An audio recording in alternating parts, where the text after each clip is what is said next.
Ernie and Sybil Stokes' marriage is a sacred bond. They were soulmates. You could just tell that they loved each other. Very handsome. We all just thought they were just the sweetest couple. But looks can be deceiving. I knew there was something that wasn't right. Faith will be tested. He was a God-fearing man. And bonds will be broken. He wanted somebody that he could have sex with. Tell him that I ain't getting what I should be getting at home. There's no telling how far they will go to keep their secrets hidden. The longer we talked and the more we looked, the more we came to realize that that's not what happened. Love may be blind and marriage bliss, but divorce is murder.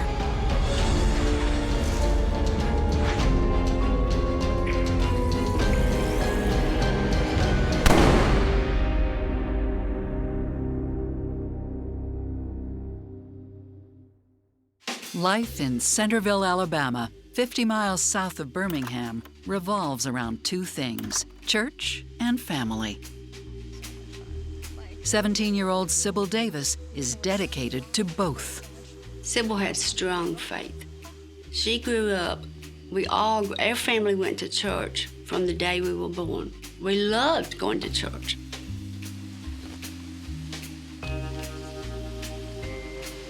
Hi. Hi. So, we still on for Saturday night?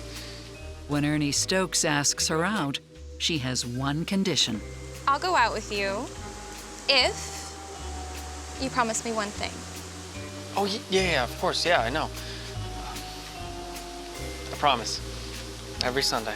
It was very important for Ernie to share Sybil's faith to Sybil. Okay. Charming and fearless, Ernie is irresistible. He was a character. He was real likable. He was friendly. Ernie was just a little boy. Cute as a button, just attractive to her. Okay, so this should be fun, okay? It's like a crane game, all right? Back. Back. A little bit. Okay, All right. I think you're good. Right, A little forward. Right here. Is it this there? Right there. I think I got it right here, right? I think I'm close Ernie enough. loved her personality. She never stopped smiling when she was awake. She always smiled. They were soulmates. You could just tell that they loved each other.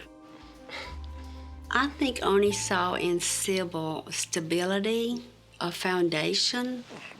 I've got something for you.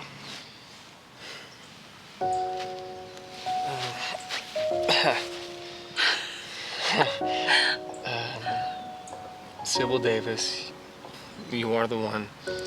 You are the absolute love of my life. Aren't you gonna get down on one knee? Well, I thought I'd skip the preliminaries. That's okay. Yes. Yeah? Yes. Oh.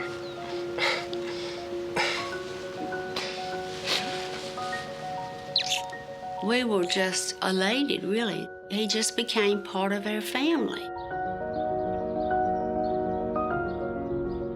And go. Oh. 6 years into the marriage, Come on, guys. Time to go to church. the couple have two young kids, Travis and Daniel. Sybil and Ernie were great as parents. Come on, you can go. They're growing up in this sort of picturesque, small, rural Alabama town. But problems soon surface. I love you. I can't even touch you at night. Do you think I'd choose to feel this Oh, way? please, it's the same story every single night. Come on. I just get these headaches.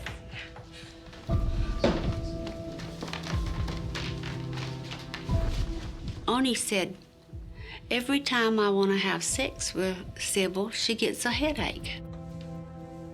Sybil does suffer from severe migraines, but there's more to this story. I said, Sybil, what's wrong? And she said, it just hurts so bad.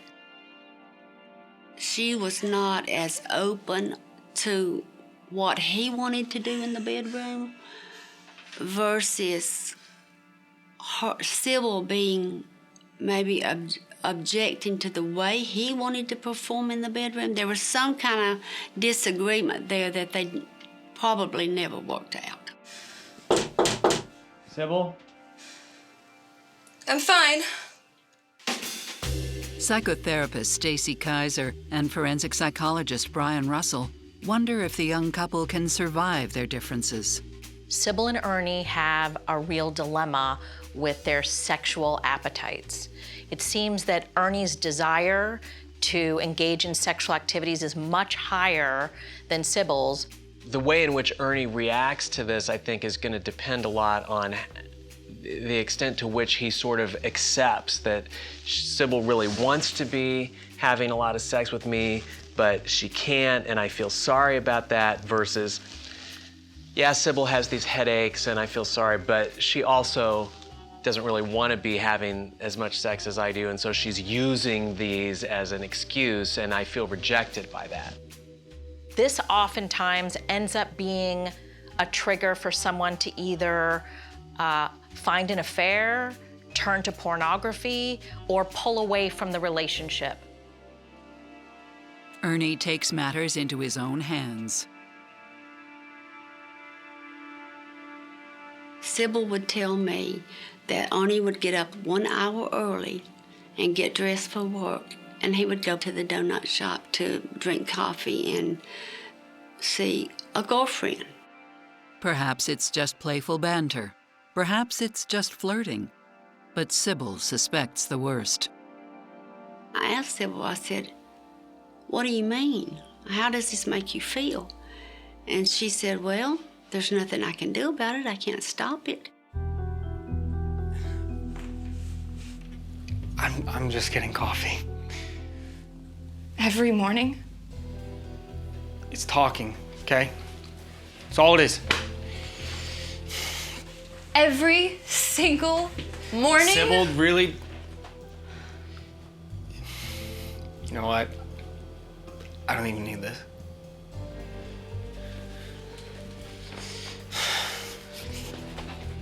She said, "This is every weekday morning, Monday, Tuesday, Wednesday, Thursday, and Friday." And she said, "I can't make him stop."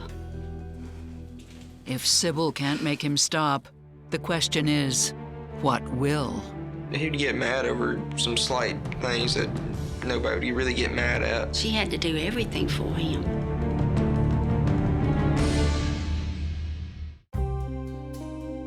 Ernie Stokes is spending too much time down at the local coffee shop and not enough time with his wife, Sybil. And Sybil seems to accept that.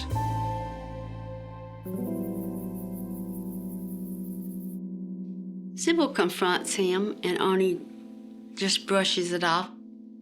Ernie says, "It's no big deal."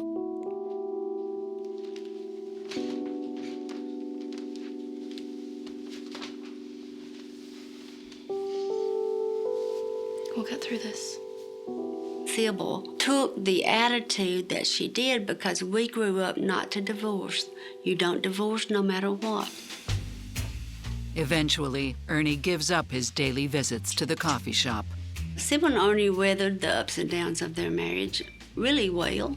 And after more than 20 years of marriage, Come on, let's go. they're still going strong. Oh, you're absolutely right. We don't want to keep everybody waiting.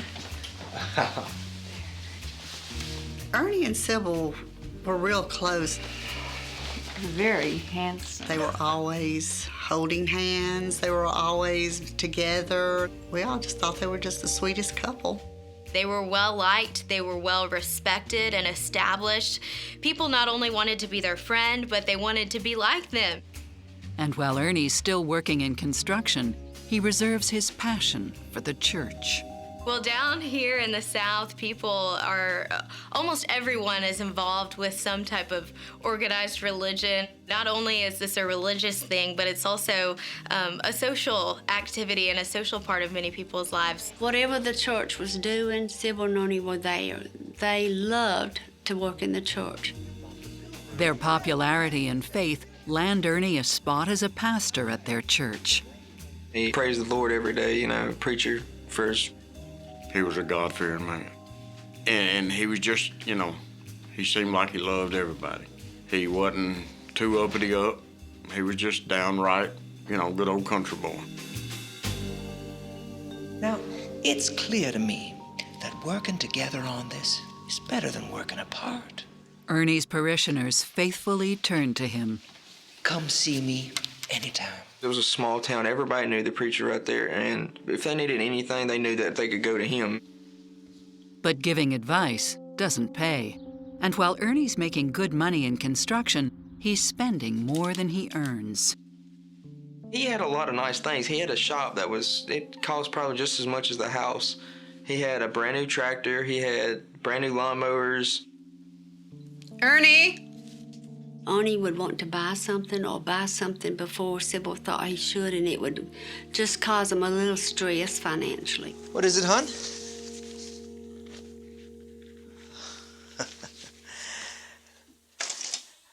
I can explain. Explain that. Well, that is this. The new model ATV all-terrain vehicle. It's fantastic. It works in dirt, mud, and on hills. We could do this on the weekend. Oh, well, why didn't you ask me? I was afraid you'd say we didn't have enough money. But we talk to each other about this sort of thing. We have to discuss this sort of thing. I know, do we have the money? We don't have the money for that. It's fine. Next time, I'll ask you, okay? Thanks, Jelly Bean. To help with the strained finances, Ernie finds another job at the local funeral parlor. It's kind of one of those businesses where people kind of look to us as helping them through a pretty tough situation. And he found it to be, like we do, spiritually rewarding to help people in their darkest time. But Ernie is about to face a dark time of his own. He had a welder that they had assigned for him to use to do some welding. He had a short in it. A massive 240-volt shock stops his heart. So we went straight to the hospital, and she stood by Ernie the whole time he was in the hospital, about 1 or 1.5 weeks. I thought I'd lost you. Ernie may have avoided serious injury, but the accident has a lasting impact. He just became like a little child. She had to do everything for him. Because he couldn't drive, he couldn't remember how to take a bath, where to come to the table to eat. It was a heavy burden for both of them. It was very hard for Sybil. Sybil has been thrust into a caregiver role, and it's stressful. It's hard. It wears a person down mentally, emotionally, physically, especially if the person who is ill or injured becomes irritable and harder to deal with interpersonally. Even if that's understandable, it doesn't make it easy. At one point, Ernie was this, strong, sort of assertive guy, and now he needs to be taken care of in a whole new way. That has to affect Sybil, and she's a nurturing person. But there has to be an impact on her, and I've got to guess she's wondering, is this what my life is gonna be? Who am I dealing with now? Ernie soon resumes part-time work at the funeral home, but he's not yet firing on all cylinders. Yeah. I will let him know. Bye. Is that for me? Yeah.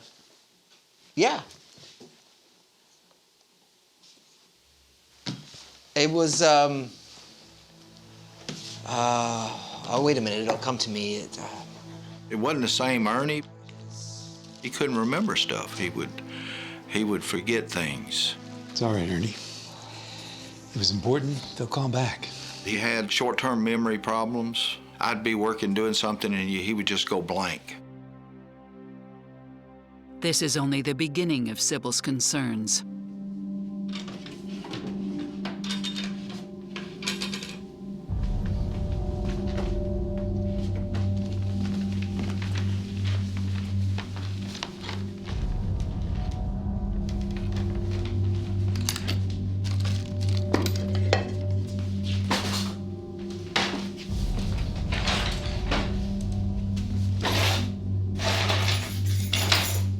He got in his truck one day, and he just started driving.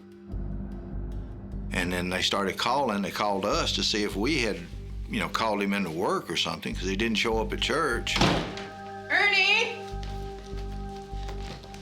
Ernie, are you home? She feared for his life in a real way. I mean, she was concerned for her husband, and it was like a little boy now. She would know, she would realize that it wasn't the same person she was, you know, she was in love with. Ernie's personality changed. He would go places and not tell her where he was going, and she wouldn't know who he was with. No one knows where he's gone. Ernie. He wanted somebody that he could have sex with. Nobody else knew. It was a secret. It was behind closed doors. After a near-fatal electrocution, Pastor Ernie Stokes has recovered in body, but not in mind, leading to his unexpected disappearance.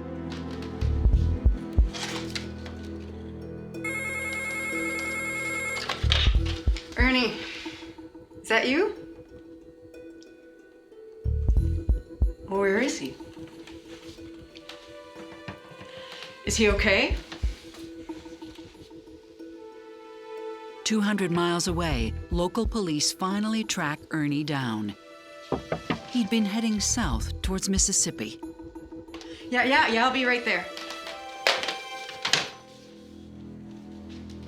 She got the call from the state troopers.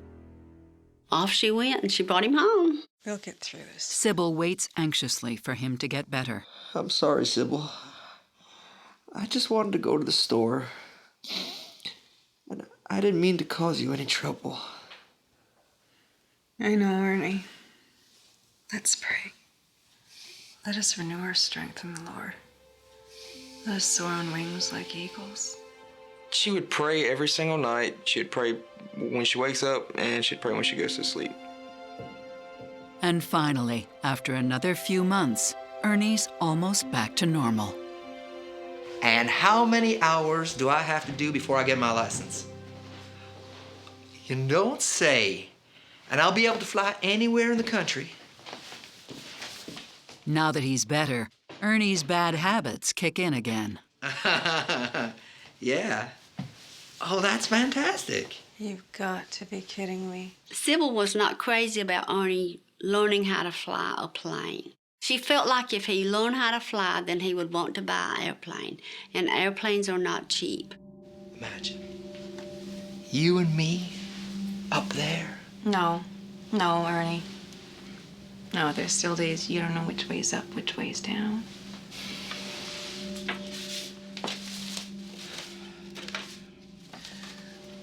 I'm fine. The doctor gave me a clean bill of health, and he said that I'm fine! It just kind of changed his personality a little bit. He'd get mad over some slight things that nobody would really get mad at. It seems there's no convincing him. In addition to Ernie's wild behavior, Sybil is hit by another blow. She was volunteering a couple of days a week, and they wanted her to help move a big dresser. It strained her back. It was too heavy. Could you put these in water for me? Thank you kindly. Wow, look at you. I think you need to be tucked in a little bit. You okay? Yeah. You warm enough? Yeah, the doctor said that it's a pinched nerve on my spine. I might need surgery. You know, no matter what happens, don't worry about it, okay? Because I'm going to take good care of you. But Ernie's promise isn't exactly honest. He wanted somebody that he could have sex with when he wanted to, without any hesitation. And Sybil couldn't do it at the time.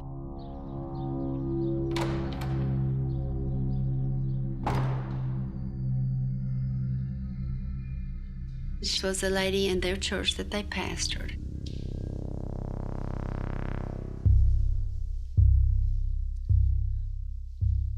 And she needed someone to talk to. So Ernie started talking to her, counseling her.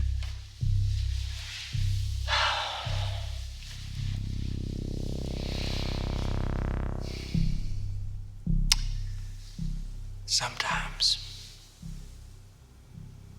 easier if we share the burden. So he starts counseling her. They strike up a conversation. He starts hitting on her. Meetings after that, but then things become more elaborate. He touches me, but I feel nothing. Nothing. A woman has needs. Yes, she does.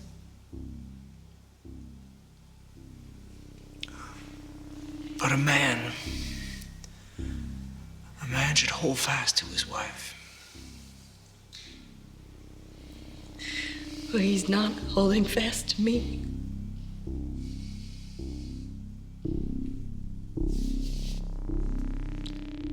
Instead of waiting for Sybil to heal, he chose to go the other way out to another woman.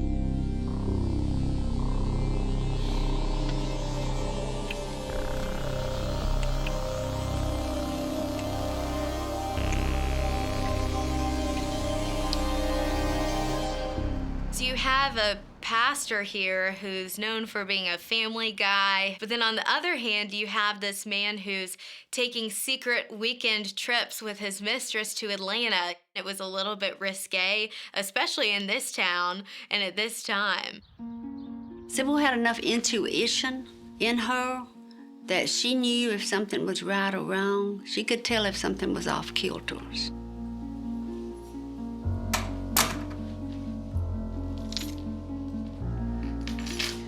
Where have you been? I've been in Atlanta, practicing my flying. How are you feeling? You feeling any better? A Baptist preacher is supposed to live at the foot of the cross. He's not supposed to be doing what they do, but it happens. They're human. Nobody else knew. It was a secret. It was behind closed doors. What would the folks at church think? She knew how much those people at Thomas Mill loved him, and I think that she really thought that this was going to be devastating for them to hear. And basically, it was going to ruin his career as a preacher. Why don't you tell him that I ain't getting what I should be getting at home? Tell him that. Desperate times call for desperate measures.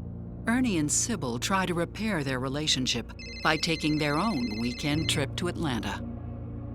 Obviously, it didn't go good. Ernie. Yeah? On the way home on Sunday, she calls multiple times. Look, now's really not a good time, okay? I'll call you back later. All right now, bye. Oh.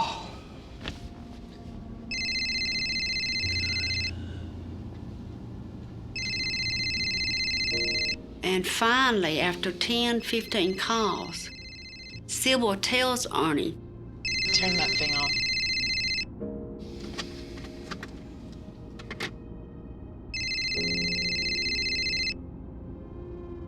Now, Sybil! It's my job. I'm just helping her.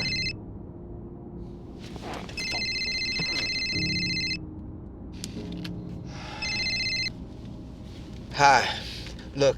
Sybil, I think in some ways, was an idealist, and she thought that if she asked him to stop, finally, when she got to that point, that he would. Well, little did she know, he was too deeply rooted in this other lifestyle to really ever be able to stop. Starting with Ernie's recovery from his accident, everything became about how to please himself, how to meet his own needs. When I think about what's going on for Sybil, here she is helpless, and she's trying to think, how do I hold on to this man when I don't feel like I have any control? In other words, he probably said, hey, she's not doing her wifely duty, and since she's not, then I don't have to do my husbandly duty of staying faithful.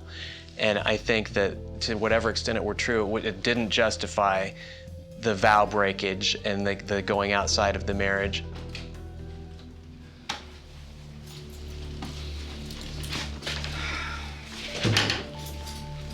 I'm gonna go upstairs. I have a headache. Okay. I got that funeral to figure out.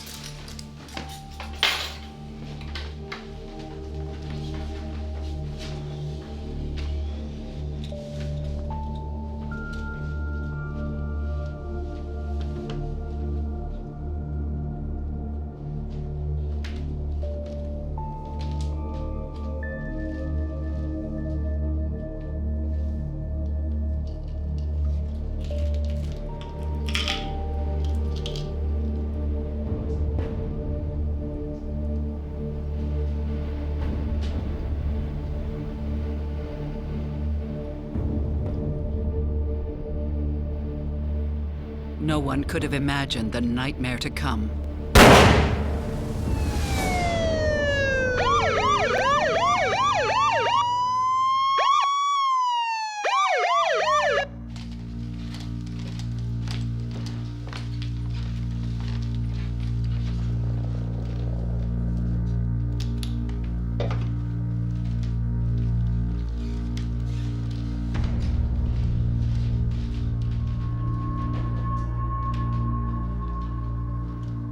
Sybil was asleep. She turned in early. I was doing some research for a sermon, and then there was a car at the front of the house. I thought it was my son. Ernie portrayed it as a home invasion robbery where someone rang his doorbell.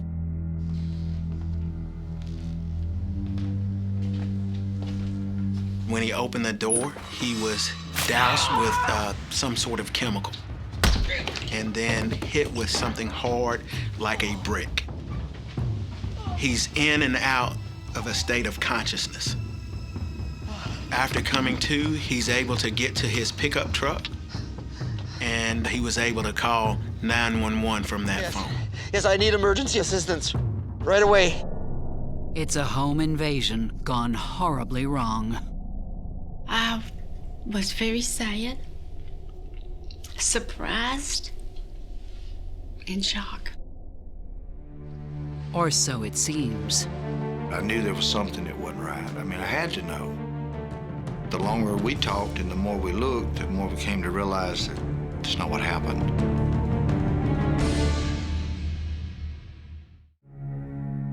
Ernie Stokes is injured and his wife Sybil is dead after a brutal home invasion. Ernie is taken to the ER, where the family is in pieces. Everybody was crying. They was just sad. I mean, it was a sad time, and they just wanted to be there for him, and he was there for, you know, my family, to let them know that, hey, everything's gonna be okay. It's all right. Chuck Martin, funeral director and acting coroner, has to certify the death. It's tough enough when you have to go out and work on somebody that you know but you're not close to. The loss of Sybil hurt us almost like losing a sister. She had grown to be part of the business and part of the family.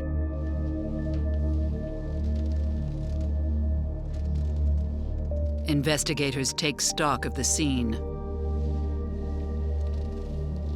There was a single .22 shell casing was found on the bed.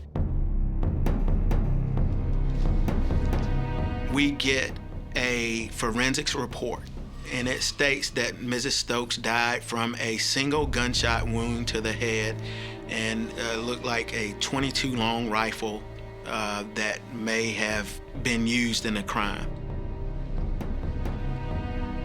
In the basement, they also find a cache of rifles. Turns out they all belong to Ernie and Sybil's son. One of the sons was going on vacation. He didn't want to leave his rifles at home while he was away, so he brought them to Mr. Stokes' home and for safekeeping. None of them appear to have been fired, and none of them is a .22.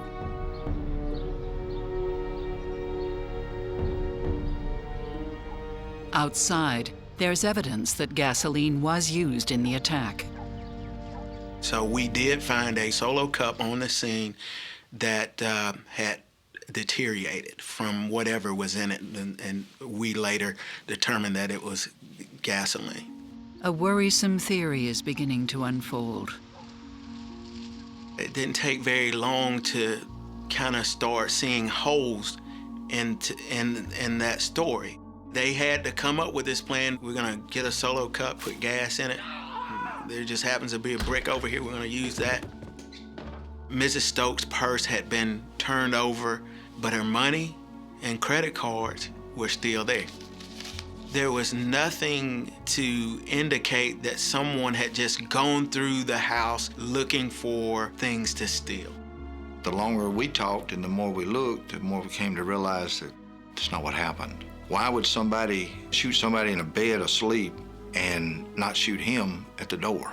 If they were going to kill somebody, he would have been the first one to go. You know, a dead man can't testify against you. Why leave him alive?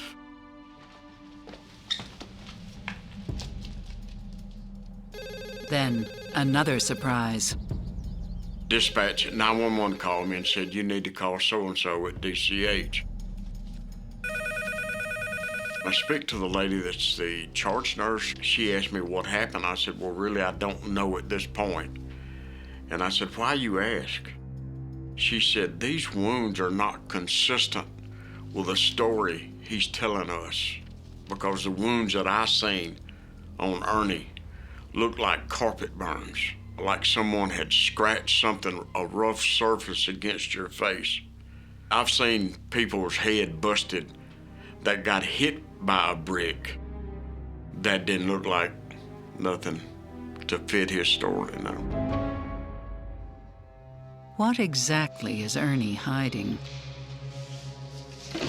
So, what happened to your face? I was assaulted with a brick. What about the ammunition in your basement? Down in the basement of the home, theirs was basically like an apartment. We were looking throughout the room, and as I was feeling around up there, I felt something, and as I pulled it down, it was a box of Remington 22 long rifle shells. The same caliber of rounds used to shoot Sybil.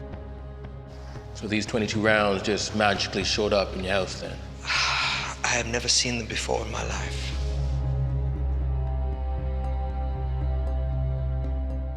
In light or darkness, worshiping our Savior now and forever. At Sybil's funeral, Amen. The air hangs heavy with grief. I would like to thank you all for coming here in remembrance of our dear Sybil. Thank you.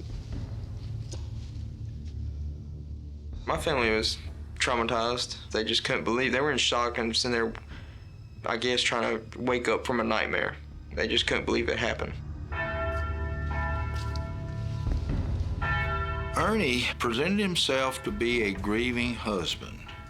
He cried, he hugged, he did everything that you would expect somebody who'd lost a loved one to do. But I knew there was something that wasn't right. I mean, I had to know. I just didn't say anything. I don't find anything credible about Ernie's story. His injuries don't match what he claimed happened. There are not typically home invasions where he lives. Nothing was taken. Ernie's counting on the fact that everyone's just gonna believe because he's a pastor and he's done a lot of good things that he's innocent. Ernie is acting like he can rely on literally decades now of having ingratiated himself with these people in the church and convinced them that he's a pious, religious Christian guy. I'm skeptical that there's any real genuine grief or any real genuine remorse on Ernie's part. As the investigation continues, police keep a closer eye on Ernie and everyone he meets, including acquaintance Suzette Sims.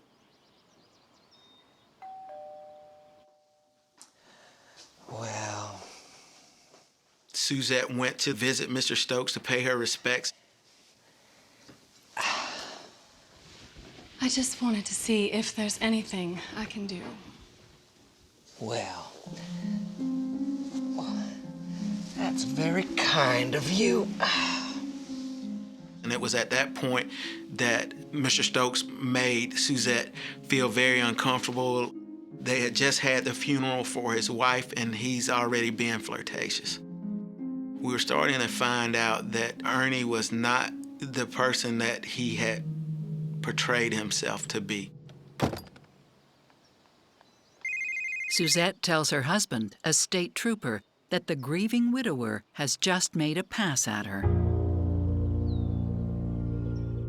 Investigators seize their chance, a chance to get something incriminating on tape. We felt like he would feel comfortable talking to her, and we asked if she would be willing to record those conversations. While investigators prepare Suzette to go undercover, they further examine the evidence and find nothing that links Ernie to Syble's death. Very significant that we can't find a murder weapon.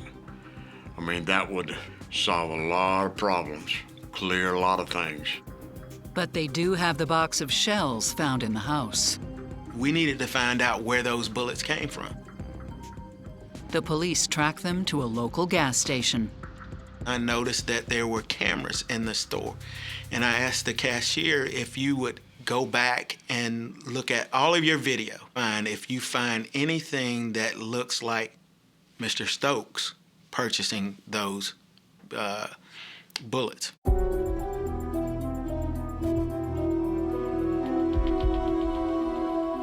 A few days later, they hit the jackpot. She discovered video footage of Mr. Stokes actually going up to their counter where they sell that ammunition. And he's clearly on camera making that purchase. The video catches Ernie in a lie, but it's not enough to charge him with murder. So why are you buying 22 rounds for a gun you don't even own? I wanted to go bush hogging on my tractor, shoot some rats. You care to explain why you're hiding your face then? As an investigator, you may have a gut feeling, but gut feelings, you're not able to take gut feelings to the prosecutor. You have to have evidence. Evidence they're hoping to get from Suzette Sims.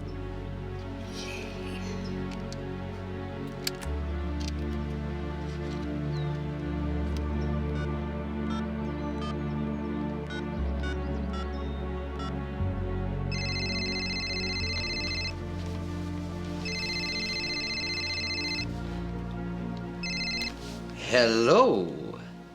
Yes, we must be psychically connected. I was just thinking about you.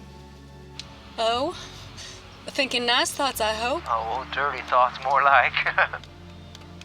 Well, I didn't know you were such a dirty old man. Oh, you know, there might be snow on the mountaintop, but there's fire in the furnace. It's pretty apparent that he's more concerned with flirting with Suzette than anything else. But this investigation is about to take a turn no one saw coming. They could no longer live with the things that they had done.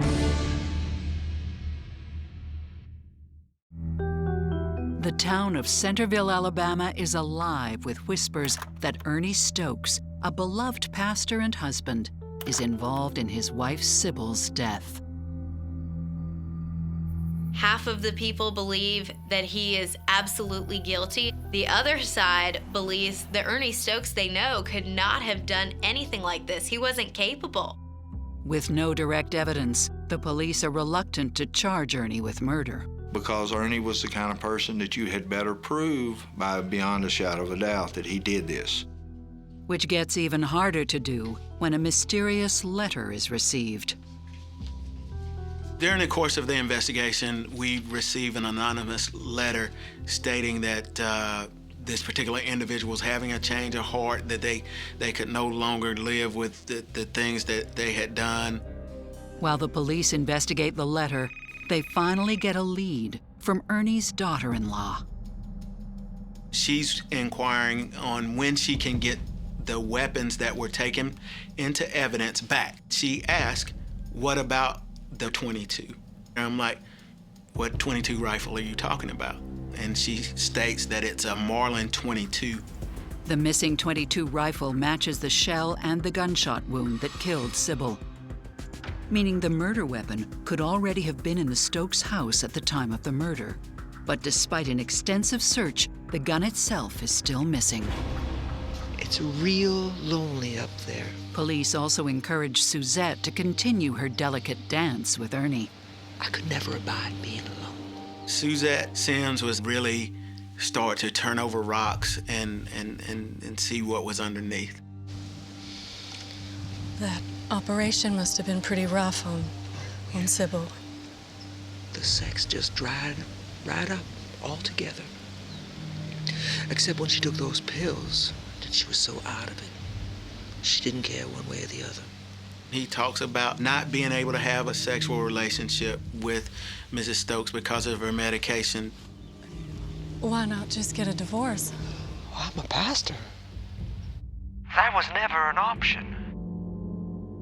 He felt like divorce would hurt his ministry and hurt his, basically his reputation. And that's why... Somewhere towards the end of that conversation, he admits, that is why I killed him. The last words at the very end of the tape, it said, "That's why I killed." And as soon as he said killed, the tape's cut off. Everything just went off. That is why I killed him. They have enough to make an arrest. Police believe Ernie planned the killing after Sybil found out about his affair. Ernie. We know that the weekend prior to Mrs. Stokes' murder, that there's an argument as they drive home from a trip from Atlanta.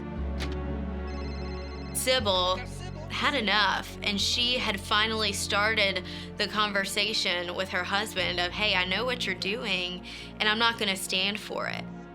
And not only that, Ernie's mistress had also threatened to leave him. What is going on here? I can't do this. Don't worry about it. I will take care of it.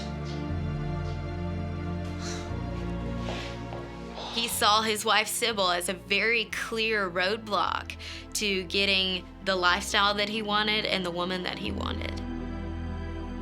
He felt like maybe this is the time I may need to do something about what's going on. I'm gonna go upstairs. I have a headache. Okay.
This man truly thought that if he staged his wife's murder, that if he staged this intruder, made it look like he was also the victim and this grieving husband and father and pastor, that he would ultimately get away with this, save his reputation, and then go on with another woman. Then another twist.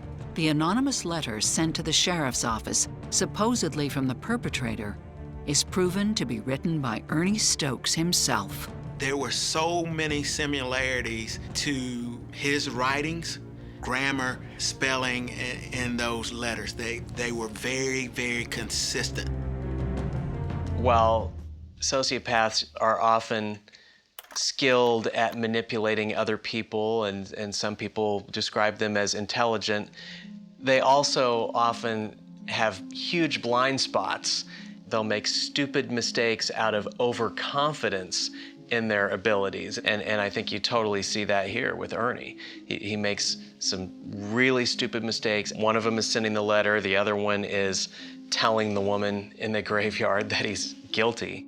One of the things that we know about narcissistic sociopaths is they will often play the victim because they believe they are the victim. And this is what it sounds like Ernie is doing. Poor me, my wife had back problems. Poor me, I had to have sex with her when she was basically sedated, which was a terrible thing for me. Poor me, I'm so church-going and I'm a pastor that I can't divorce my wife. And so, because of all of that horrible stuff, I had to kill her. And you should feel sorry for me and understand that instead of looking at me as a bad person who took someone's life. Ernie Stokes pleads guilty to manslaughter.